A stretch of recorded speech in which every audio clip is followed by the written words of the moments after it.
O ano de 2023 está a encerrar as portas. Tempo de balanços, tempo também para projetar o futuro. A temática da guerra dominou este ano que ainda está em vigor. Conflitos bélicos em vários quadrantes e latitudes do globo. Para falar sobre a temática da guerra, tenho comigo o general Luís Valença Pinto. Muito obrigado pela sua presença no programa 70x7, Sr. General. Hamas, Israel. Será que os homens ainda não aprenderam com os erros do futuro, neste caso do passado? Pois, a natureza humana é muito complexa e há quem diga que é insuscetível de evolução positiva. E não acredito. Acho que há sempre caminho e esperança para essa evolução. O que se passa no Médio Oriente é um cenário de terrível devastação. É um cenário de atropelos incríveis do ponto de vista humanitário. E não há nada que justifique alguns comportamentos por parte de um Estado de Direito. Ou seja, é tão condenável aquilo que o Hamas fez, como algumas das práticas que o Exército, que as Forças Armadas israelitas têm feito recentemente. Receio bem que seja aí no mau sentido. Acho que, paradoxalmente, o modelo dois Estados, com esta situação, que ficou mais evidente e, simultaneamente, mais difícil. E não sei mesmo se isto não vai conduzir a menos que a autoridade palestiniana e o Fatah ou outras forças ganhem novamente autoridade e prestígio e respeito, se as pessoas não vão ser mais e mais suscetíveis de serem atraídas pela horrível mensagem do Hamas. É uma coisa muito preocupante. Como é que se explica, nos tempos que correm, ainda existirem guerras? E neste caso, naquela terra que dizem que é a Terra Santa. Pois a Terra é Santa, mas tem sido palco de muitas guerras. Nós próprios também lá levámos muitas vezes a guerra, nomeadamente com as cruzadas. O que se explica, as causas da guerra são muito complexas, são uma mistura de coisas do ponto de vista económico, político, social e também ligado a uma dimensão biológica que também contém uma tentação para a violência que existe em cada um de nós. Eu acho muito bem que a Agência Eclésia trate deste assunto porque queria dizer o seguinte, a propósito do Médio Oriente, se me permite. Umas vítimas muito particulares são os cristãos do Médio Oriente. O que se tem passado com os cristãos do Médio Oriente nos últimos 15, 20 anos é terrível e também nesta guerra a situação deles é muito dramática. Vamos ter muitos problemas pela frente. Não sei como é que se vai sair. Não está otimista em relação a 2024? Estou preocupado em relação a 2024. Acho que há muitos fatores que justificam essa preocupação. Por exemplo, a reeleição do presidente americano é um fator decisivo. Certamente que a facção republicana, Trump ou alguém por ele, não vai querer um Biden vitorioso e bem-sucedido na Ucrânia e, obviamente, isso é mau para todos nós, mundo livre e mundo ocidental. Isso é um dos fatores de preocupação. Estou também preocupado porque a Comissão Europeia vai ser renovada. Não sabemos se mantém as mesmas pessoas, mas certamente haverá um tempo para renovar a Comissão Europeia no final deste ano, a jusante das eleições europeias, e também aí pode vir muita surpresa. E estou preocupado porque a Europa, na minha modesta opinião, ainda não percebeu que a sua segurança tem que ser compreendida na integração destes dois vetores. A guerra a leste, a Ucrânia, e a instabilidade e a violência a sul e sudeste. Certamente aquilo que se passa no Médio Oriente e também tudo o que se passa no Norte da África, no Sahel, e que tem como uma expressão, mas não expressão única, os movimentos desregulados de migrações. Sr. General, muito obrigado pela sua presença no programa 70x7 e sobre esta abordagem na guerra em vários quadrantes. Obrigado, Sr. A temática da guerra foi um dos temas que marcou este ano de 2023. Mas também a apresentação do relatório da Comissão Independente sobre os Abusos Sexuais na Igreja Católica, ou neste caso, em contexto da Igreja Católica, foi outro assunto que marcou este ano. Assim é, de facto, o ano ficou marcado pela apresentação do relatório da Comissão Independente e pelo trabalho que se seguiu, nomeadamente com a constituição do Grupo Vita, que continuou a acolher denúncias e a trabalhar no âmbito dos abusos sexuais e da proteção de menores na Igreja Católica. Um tema que merece a atenção de Ana Sofia Marques, ela que é coordenadora provincial do Serviço de Proteção e Cuidado da província portuguesa da Companhia de Jesus. Olá, Sofia, obrigada por estares connosco. Pergunto-te, há um antes e um depois da apresentação pública deste relatório da Comissão Independente? Sim, sem dúvida que esse momento foi marcante para a Igreja Católica em Portugal, para quem também já vinha a trabalhar estes temas, já tinha o foco, a prioridade na prevenção e na proteção dos mais vulneráveis, e nesse momento em que é posta a luz um bocadinho naquilo que, sobretudo no passado, também em Portugal, se passou a nível dos abusos sexuais de menores, de crianças e de jovens, neste contexto da Igreja Católica em Portugal, quando se põe luz, tudo fica diferente, não é? Passamos a encarar a realidade de uma forma diferente, já não há espaço e não há tanto espaço para se negar uma realidade. Agora ela está visível e é preciso compreendê-la melhor. Há uma exigência também por parte, digamos, do povo de Deus para que estas questões sejam de facto levadas a sério e que haja uma efetiva mudança em práticas na Igreja? Sim, sem dúvida. Quando tomamos conhecimento da realidade, mais pessoas ficam conscientes dessa realidade. E este conhecimento leva a que também os fiéis se envolvam, se impliquem na resposta que é o e agora? E como é que nós agora vamos dar resposta a esta realidade que conhecemos? Conhecemos não só a realidade, mas o seu impacto. Conhecemos e conseguimos empatizar e de repente ter uma atitude de verdadeira entrega e compaixão perante aqueles que sofreram em espaços e em relações e em contextos onde deveriam estar especialmente protegidos. E este e agora, com todos os fiéis e com toda a Igreja e com toda a sociedade a implicar-se, permite que haja aqui agora, que é aquilo que é difícil e que se espera que se dê em passo agora em 2024, que é como é que nós vamos ser consequentes e vamos ser coerentes a partir do momento em que conhecemos e reconhecemos a realidade. Perguntava-te ainda, Sofia, porque esse também foi um pedido da Comissão do Relatório da Comissão Independente e várias têm sido as vozes que pedem que este estudo seja alargado a outros âmbitos sociais. Como é que percebes essa vontade na sociedade de que esta questão dos abusos sexuais de menores seja vista e seja encarada em outros âmbitos sociais?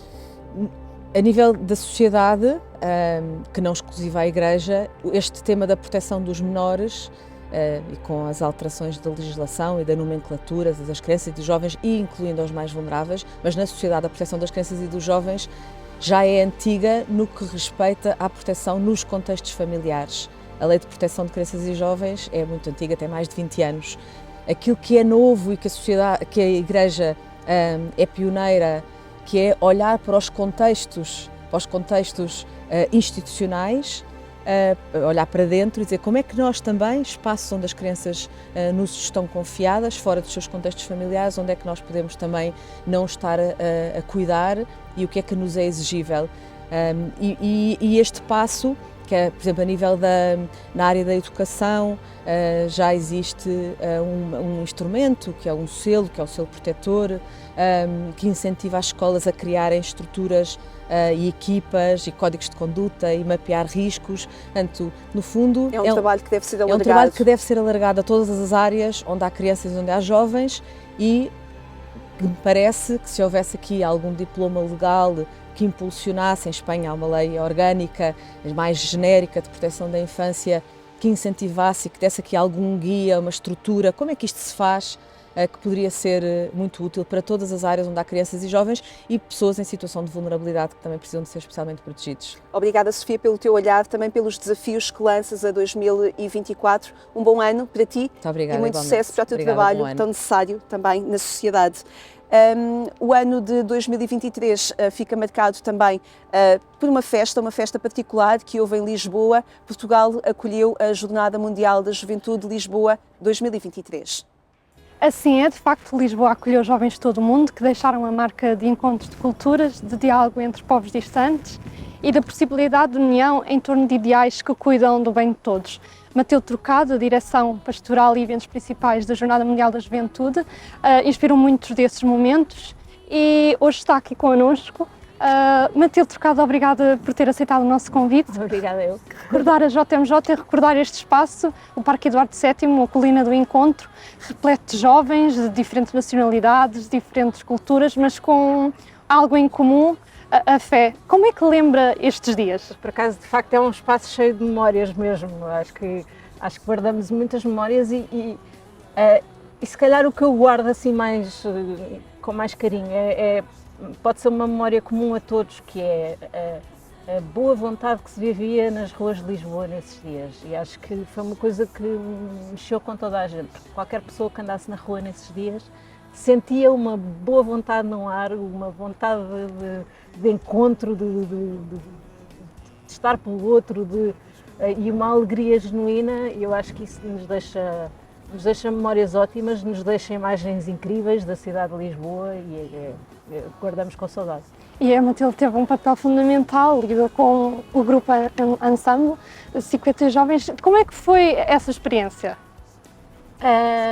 Foi, eu acho que muito semelhante àquilo que foi a experiência da jornada. No fundo, nós tínhamos na sala de ensaio 22 nacionalidades diferentes e por isso era um bocadinho o que se vivia nas ruas também. E esse era o nosso intuito, era que no palco tivesse refletido aquilo que é o que se vive nas ruas numa jornada. E, portanto, eu acho que enriqueceu muito, foi das salas de ensaio mais heterogéneas e ricas que eu já tive porque, de facto, não sei, acho que ganhamos tanto com este encontro de pessoas que, e não só nesta diversidade, compreender que, no fundo, somos todos iguais. E no fundo, aquilo que mexe connosco, aquilo que nos... somos iguais, somos feitos do mesmo todos. Realmente essa foi uma das mensagens que ficou aqui da Jornada Mundial da Juventude. E agora, 4 meses depois e prestes a iniciarmos um novo ano, ficam no ar perguntas como: e agora, o que é que podemos fazer para recordar, não deixar cair a JMJ no esquecimento e aproveitar este entusiasmo e participação, envolvência dos jovens até para o futuro. Temos aí em 2025 o Jubileu dos Jovens. Como é que podemos aproveitar esta participação? Eu acho que vamos ter e agora é uma pergunta difícil, não é? Não sei se alguém tem assim uma resposta boa e sólida para... Eu acho que temos de descobrir, temos de ir descobrindo, temos de fazer esse caminho para descobrir esse e agora. Acho que ele não está já definido, acho que temos de encontrá-lo, acho que temos de construí-lo, acho que temos de... Há caminho nisso, não há uma resposta fechada, acho eu. Talvez alguém tenha, ou não, eu acho que temos de descobrir mesmo. E a Matilde lidou com muitos jovens, também foi percebendo este entusiasmo? Sem dúvida, eu acho que ainda bem, as jornadas foram construídas muito por eles e muito com a força do entusiasmo deles e muito com essa alegria, e eu acho que dar espaço a quem é mais novo para poder fazer, para poder construir, para poder descobrir, para poder deixar a sua marca também, eu acho que é importante. Obrigada, Matilde, vamos esperar então. Obrigada. A Jornada Mundial da Juventude foi um acontecimento marcante para Portugal e para o mundo, tal como a Assembleia Geral do Sínodo, que decorreu no Vaticano em outubro. Decorreu no Vaticano, mas depois de uma série de assembleias que em todo o mundo, em todas as comunidades, mobilizaram muitos fiéis, muitos católicos, também grupos fora da realidade da Igreja Católica que participaram nesta dinâmica. A Maria Carlos foi coordenadora também deste grupo sinodal na Diocese de Santarém. Maria Carlos, obrigado por estar neste nosso programa também. Como é que foi esta experiência que se sentiu aqui na Diocese, onde muitas comunidades fizeram também este caminho de encontro e de diálogo? Como é que viveram esta experiência? É assim, a primeira palavra que me vem é que foi uma experiência muito boa, muito positiva. Não foi fácil, e o princípio não foi fácil, até pelo contexto. Estávamos pela pandemia entre nós e por isso também dificultou o início dos trabalhos. Depois, também a simplicidade do que nos era proposto era complexo, porque nunca tínhamos propriamente experimentado esta metodologia da escuta. E que eu acho que foi a experiência que verdadeiramente marcou as pessoas. Aqui na Diocese acabámos por nos organizar a partir das vigararias e tínhamos representantes em cada uma das vigararias e era com essas pessoas que trabalhávamos. Organizámos módulos, pequenas fichas de trabalho, que no fundo dava o pontapé de saída para que nas paróquias as pessoas pudessem começar a conversar e a experimentar esta metodologia. E isso entusiasmou as pessoas? Entusiasmou. Para dizer a verdade, era a palavra que se ouvia no final, na Assembleia Diocesana, e depois o que é que vai acontecer a partir daqui. Tem sido difícil o arranque, houve o gosto, e eu creio que, sobretudo nas paróquias, isto foi mais relevante, porque de facto nas paróquias a gente acaba por não ter um contexto para refletir sobre as questões do mundo. Estamos empenhados na catequese, nos diferentes serviços, mas conversar, rezar sobre o que nos acontece, o que nos rodeia, pelo gosto de o fazer, não acontece. Mais facilmente os cristãos que estão envolvidos em movimentos, e eu faço parte do GRAL, e nós no GRAL também fizemos esse processo interno, mais facilmente temos acesso a este tipo de contexto. E este foi um contexto propício. As pessoas, pela primeira vez, encontraram um lugar em que sabiam que cada uma tinha o direito à voz e tinha também o direito à escuta. E eu acho que isso tocou muita gente e esperava-se mais, eu acho, mas pronto. Entretanto, a Assembleia do Sínodo dos Bispos decorreu em Roma, concluiu-se, entretanto. Que expectativas há agora? O que é que se pode agora fazer neste próximo ano? Pronto, isto eu não sei direito o que é que vai acontecer a seguir. No fundo, queiramos ou não, a gente acaba por esperar uma palavra dos bispos para dizer vamos por aqui ou vamos por ali. Eu creio que é uma pena se a gente não aproveita este elan e este gosto que quer dizer, que não foram todas as pessoas, não foram todos os batizados, mas eu acho que isto também era uma questão, à medida que se vai experimentando, vai-se contagiando outros, e eu acho que era possível, agora a partir deste documento, que são 40 páginas, e por isso parece-me que também entregar 40 páginas assim, não sei muito bem até que ponto é que nas paróquias isto se consegue trabalhar assim, mas tal e qual como fizemos no início do sínodo, se calhar criar pequenos grupos de trabalho que trabalhassem o documento, que o devolvessem às comunidades, seria muito importante. De resto, as pessoas também iam rever-se no texto, nas preocupações, nas propostas, inclusivamente, que vêm no texto. E vamos aguardar que isso realmente se concretize, efetivamente. Esse poderá ser um ritmo a marcar este ano, as assembleias, os grupos das comunidades cristãs, ao longo do ano de 2024, enquanto se aguarda por essa Assembleia do Sínodo dos Bispos, marcada para outubro deste 2024, que é também ano de eleições legislativas antecipadas. Foi no dia 7 de novembro que o Presidente da República formalizou a queda do Governo depois do pedido de demissão do Primeiro-Ministro um mês antes. Acontecimentos que de facto ficam na história do ano 2023 e que queremos analisar neste programa onde olhamos os grandes temas do ano que agora termina. E fazemos-lo a partir da cidade da Guarda. Estamos com Luís Soares. Muito boa tarde, obrigado por estar connosco. Se foram de facto acontecimentos políticos inesperados e que ficam na história, diria não só deste ano, como também da democracia portuguesa. Sim, obviamente, mas eu quero frisar que, efetivamente, apesar de estarmos num tempo de crise, nunca Portugal esteve num tempo também a viver, de facto, melhor. Portanto, no sentido em que há 50 anos, há 40 anos, ou até se quisermos há 30 anos, vivíamos muito pior do que agora. É preciso recordar e é preciso termos memória e, sobretudo, memória histórica. Estes acontecimentos fazem parte da democracia?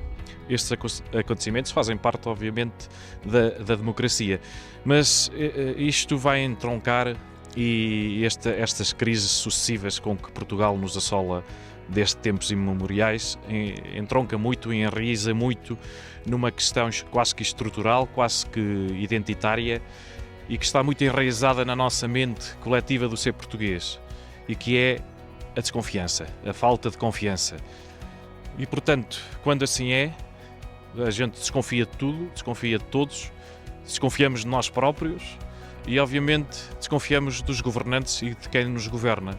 Portanto, e assim é difícil alcançarmos a excelência individual e muito menos a excelência coletiva. Portanto, isto vai fazer com que as pessoas não tenham confiança nos políticos e, efetivamente, a polis vai sofrer com isto. Nós nunca podemos ter uma sociedade superlativa se não confiarmos. E este é o cimento primeiro de todas as questões democráticas. Sem confiança não há melhoria substancial. E descobre essa desconfiança também, mesmo entre poderes, nomeadamente entre o poder judicial e o poder legislativo, entre o governo? Obviamente, quer dizer, toda esta questão começa justamente por aí. Não há confiança nos diversos poderes, não há confiança nas instituições, não há confiança nas pessoas e, portanto, desembocamos onde sempre estamos, que é em crises permanentes. E, efetivamente, sem esse trabalho individual primeiro e coletivo depois, em que os políticos têm um papel fundamental, porque são eles as elites, nunca conseguimos que o país atinja um nível de maioridade que os outros países europeus têm. Portanto, infelizmente, diria que isto também é um fenómeno que está a acontecer nomeadamente por muitos países europeus e também com um dado comum que é do aumento de tendências de extrema-direita ou de extrema-esquerda. Mas há extremismos, de facto, que vão crescendo. E isso pode ser uma ameaça à própria democracia? É, obviamente, porque se nós estamos num tempo em que as pessoas não confiam, surgem pessoas, surgem projetos em que nos sugerem que as grandes questões podem ser resolvidas de forma quase que instantânea, quase que mágica e, efetivamente, a gente sabe onde é que isso vai desembocar, em extremismos que depois nos levarão aos tempos passados, há 50, 60 anos, 70 anos. E as novas gerações, temos aqui um problema com elas, a juventude, como não viveu estes tempos, acho que não está muito preparada e pensa que estes grandes slogans, estas grandes frases feitas de determinadas pessoas e projetos políticos são a salvação. E problemas complexos normalmente não têm soluções assim tão simples. E, portanto, esse é um problema cada vez maior na nossa sociedade.